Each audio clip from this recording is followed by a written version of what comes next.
Bonjour, je m'appelle Mickaël Ilou, je suis 4e dan de Penchak Silat, je suis le directeur technique de l'Académie Frank Ropers. Aujourd'hui, nous allons aborder un sujet intéressant en self-défense, à savoir la distance et les timings de distance. Avant de parler de distance, il va falloir aborder un sujet en self-défense qui est le temps de réaction. Le temps de réaction, c'est le temps dont on dispose au moment où l'adversaire attaque pour pouvoir soit se protéger, soit frapper en contre ou éventuellement se déplacer. Toute action, que ce soit la mienne en défense ou celle de mon adversaire, se reproduit de la même manière, à savoir une phase d'observation, une phase d'orientation et une phase d'action. L'adversaire m'observe, décide qu'il va attaquer de telle ou telle manière, c'est la phase d'orientation, et il agit en conséquence, c'est la phase d'action. Mon processus à moi, qui est le même, qui va être observation, orientation, action, ne peut commencer au moment de l'observation que quand celui-ci a terminé son processus.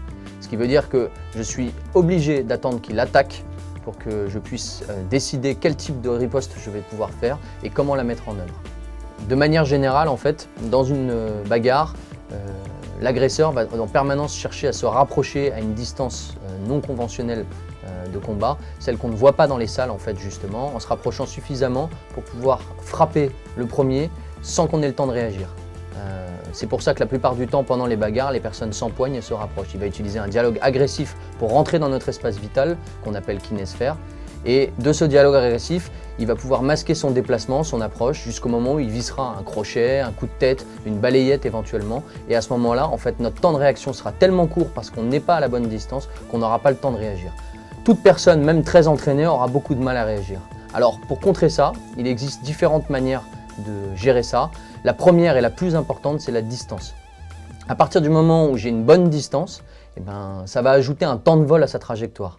Du fait qu'il soit un petit peu plus loin en plus, il va devoir grouper et mobiliser des gros groupes musculaires pour venir faire une incursion littéralement dans mon espace vital, ce qui va l'obliger à se rendre très lisible à mes yeux. C'est pour ça que dans les arts martiaux traditionnels, dans les techniques de combat qu'on appliquerait en self-défense, ce sont des techniques qui sont effectuées à des distances allant de 1 à 2 voire 3 mètres au moment où la personne attaque.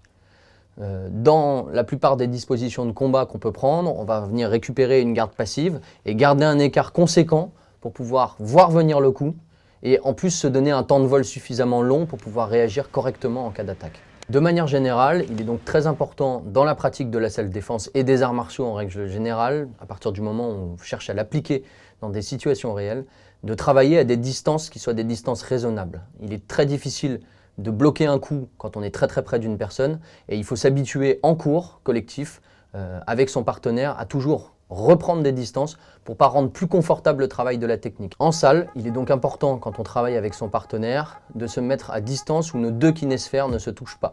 Elles ne sont pas en confrontation. À ce moment-là, je vais pouvoir justement apprendre à gérer cette distance. Lorsque je travaille à portée de bras, ça veut dire où la personne est déjà rentrée dans ma kinésphère, j'augmente considérablement les risques d'être frappé et de ne pas pouvoir réagir par rapport à ce que j'expliquais juste avant, à savoir observation, orientation, action.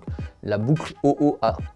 Il est très important donc soit de taper le premier, soit directement de remettre une distance pour pouvoir éviter de se retrouver bloqué ou même surpris par l'attaque de l'adversaire. En conclusion, lorsque vous travaillez en self-défense, il est aussi important de travailler la technique que des éléments comme la distance ou le timing. Si vous travaillez de manière aseptisée juste pour bosser la technique en étant très près de votre adversaire, le jour J, vous ne serez donc pas en mesure de mettre en œuvre la technique parce que vous serez surpris par cet élan de distance.